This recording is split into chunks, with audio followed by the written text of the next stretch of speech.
এই যে হিজবুত তাওহীদ এত বড় এক ফিতনা সময়ের সাথে সাথে বাড়তেছে, তাদের যত গোমর আছে এগুলো ডাক্তার ইঞ্জিনিয়ার আমাদের জানায় নাই, জানাইছে কারা?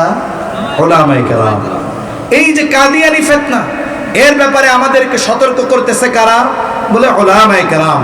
এই ভণ্ড দেওয়ানবাগির ফিতনা আমাদেরকে সতর্ক করতেছে কারা? উলামায়ে কেরাম। শিক্ষিতদের মাঝে আরেকটা ফিতনার বেশ বহুল প্রচার হচ্ছে, আহলে কোরআন ফিতনা, বলে আমাদের সতর্ক করতেছে কারা? উলামায়ে কেরাম। এই যে মাজার পূজারী, গাঁজা সেবনকারী ভণ্ড, এরা যে ঈমান বিধ্বংসী কর্মকাণ্ডে লিপ্ত, এদের ব্যাপারে আমাদের সতর্ক করতেছে কারা? উলামায়ে কেরাম। ঠিক কিনা বলেন? তাহলে দেখুন, অনেক মানুষ আছে সমাজে কোরআন পড়ে, হাদিস পড়ে, কিন্তু কোন বিষয়গুলোর কারণে তার ঈমান চলে যাচ্ছে, কোন বিষয়গুলো দিনকে ধ্বংস করার মিশনে নেমেছে, এই বিষয়গুলো বোঝার মতো জ্ঞান সাধারণ মানুষের নাই। ওইটা আল্লাহ দিয়েছেন উলামায়ে কেরামকে। ঠিক কিনা বলেন? এখন বলেন তো, এই দুনিয়ায় যদি হিজবুত তাওহীদের ব্যাপারে, ভণ্ডদের ব্যাপারে, মাজার পূজারীদের ব্যাপারে, কাদিয়ানীদের ব্যাপারে আমাদেরকে সতর্ক করার লোক না থাকে, তাহলে কোরআন থাকবে, হাদিস থাকবে, কিন্তু মাগার ঈমান থাকবে না। ঠিক কিনা বলেন? এই জন্য বুঝতে হবে আমাদের যে উলামায়ে কেরাম আমাদের জন্য সবচাইতে কল্যাণকামী। ও ভাই, অনেক সময় অনেক বিষয় আছে উলামায়ে কেরাম নিষেধ করে, প্রতিবাদ করে, অথচ ওর মধ্যে দুনিয়ার মানুষ লাভ দেখে। আপনি যেই লাভ দেখেন ওই আলেম ও দুনিয়ার সেই লাভ দেখে, কিন্তু ওই আলেম উলামায়ে কেরাম কেন ওই বিষয়টার প্রতিবাদ করেন, জীবন বাজি রেখে কেন বিরোধিতা করেন? কারণ তারা বোঝে দুনিয়ার দৃশ্যমান সামান্য কিছু অর্থনৈতিক লাভ হতে পারে, কিন্তু অনন্তকালের চিরন্তন ক্ষতি হয়ে যাবে। এই জন্য জীবন বাজি রেখে তারা আমাদের সতর্ক করে। ঠিক কিনা? এদেশে সাধারণ মানুষ অনেকে বুঝে না, এজন্য তারা মনে করে উলামায়ে কেরাম দুশমন।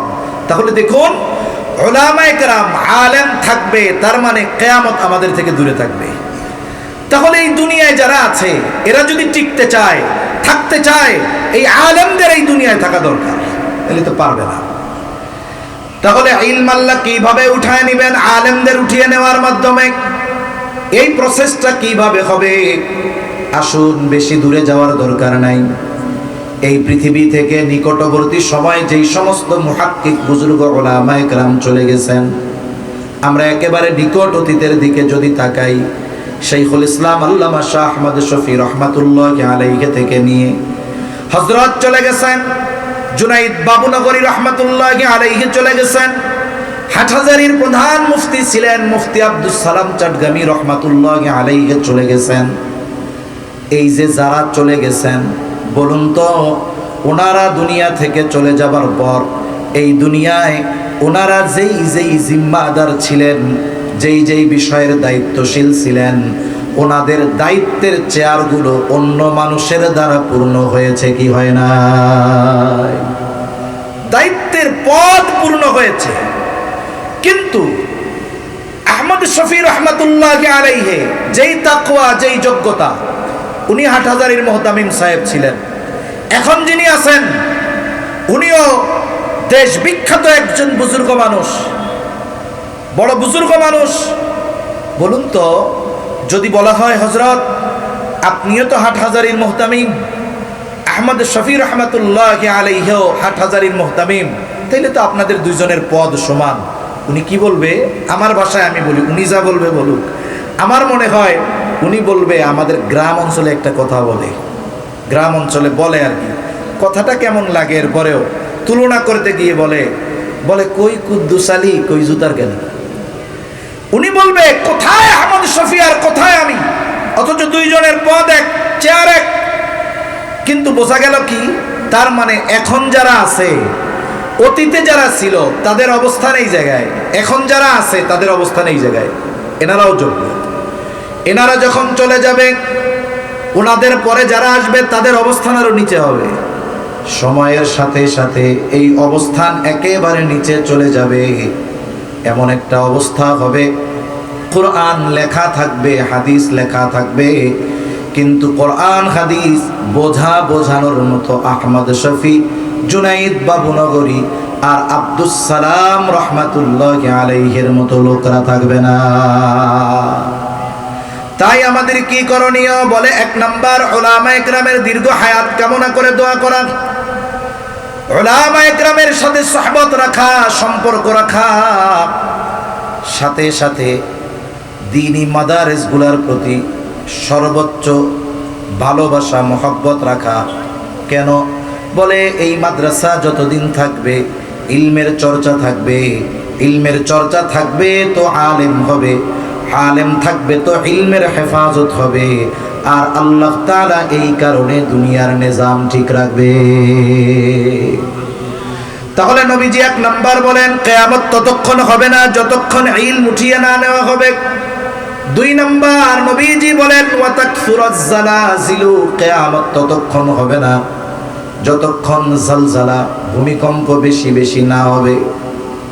ভূতত্ত্ববিদ যারা তারাও বলেন সম্প্রতি সময়ে বড় বড় ভূমিকম্প বেড়েছে, ভবিষ্যতে আরো বড় বড় ভূমিকম্প হওয়ার সম্ভাবনা রয়েছে। বিজ্ঞানীরা গবেষণা করে বলতেছে যে সম্প্রতি সময়ে ভূমিকম্প বাড়ছে, ভবিষ্যতে আরো বড় বড় ভূমিকম্প ঘন ঘন হবে। আমরা বিশ্বাস করি তাদের কথা। কেন করি? কারণ নবীজি সাল্লাল্লাহু আলাইহি ওয়াসাল্লাম বলছে যে ভূমিকম্প শেষ জামানায় এরকম বাড়বে। তাই ভূমিকম্প কেন হয়?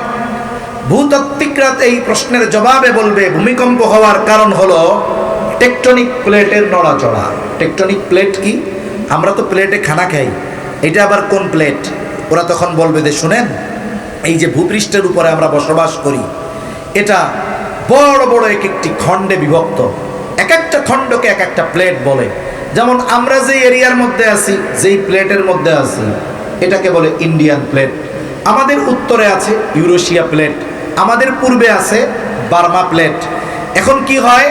বলে এই যে এক একটা খণ্ড, এক একটা প্লেট, এটার সাথে একটার সাথে আরেকটার ফাটল আছে। ফাটল, এই ফাটলটা উপরে দেখা যায় না, এটা ভূগর্ভে বড় বড় ফাটল থাকে, এটাকে বলে ফ্রন্ট লাইন, যেটা ফাটল ধরছে, বিশাল ফাটল। এই ফাটলের কারণে যখন একটার সাথে আরেকটার পার্থক্য দূরত্ব থাকে, মিশে থাকে না, তখন কি হয়? এরকম নড়াচড়া করে। যেমন একটা উদাহরণ দিই, বুঝতে সহজ হবে।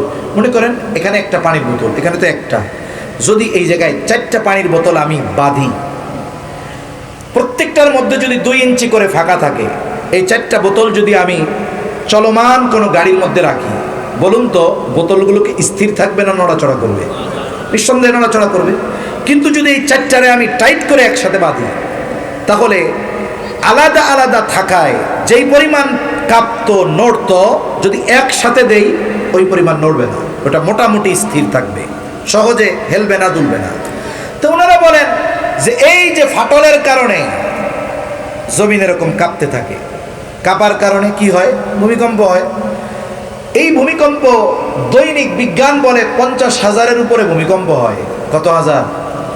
তবে এই কম্পনের মাত্রা কম, এজন্য দুনিয়ার মানুষ টের পায় না। কিন্তু মাঝে মাঝে এর মাত্রাটা একটু বেড়ে যায়, তখন কি হয়?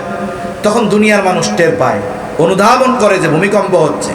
গত নভেম্বরে যেই ভূমিকম্প হয়েছে ঢাকায় যারা ছিল, যেহেতু নরসিংদীতে ওইটার উৎপত্তি স্থল, অনুধাবন করা গেছে যে কি মোটামুটি তো ওই দিন মনে হয়েছে যে কিয়ামত হয়ে যাইতেছে।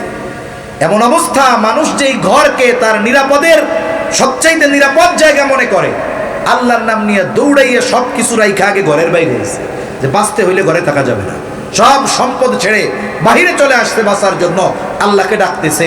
বিল্ডিংগুলো মনে হচ্ছে ভেঙে পড়বে, কি পরিস্থিতি! অথচ ভূমিকম্পের মাত্রা মাত্র 5.7। জাপানে 5.7 মাত্রার ভূমিকম্প অহরহ হয়, 7-8 মাত্রার ভূমিকম্প হয়। ফায়ার সার্ভিসের প্রধান যিনি, ওনারা জিজ্ঞাসা করা হয়েছে বাংলাদেশে যদি 8 মাত্রার ভূমিকম্প হয়, কারণ ভূতাত্ত্বিকরা আমাদেরও ভয় দিচ্ছিল যে ওই কক্সবাজার থেকে মনে হয় না, কুমিল্লা থেকে নিয়ে সিলেট পর্যন্ত 400 কিলোমিটারের একটা বিশাল ফাটল আছে, যে কোনো টাইমে 8 থেকে 8.5 মাত্রার ভূমিকম্প হতে পারে। আগের থেকে প্রস্তুতি যদি হয় তাহলে কি হবে? তা ফায়ার সার্ভিসের প্রধান বলতেছে যদি এই ধরনের ভূমিকম্প হয় তাহলে আমরা যদি বেঁচে থাকি উদ্ধার অভিযান চালাবো না। কেন?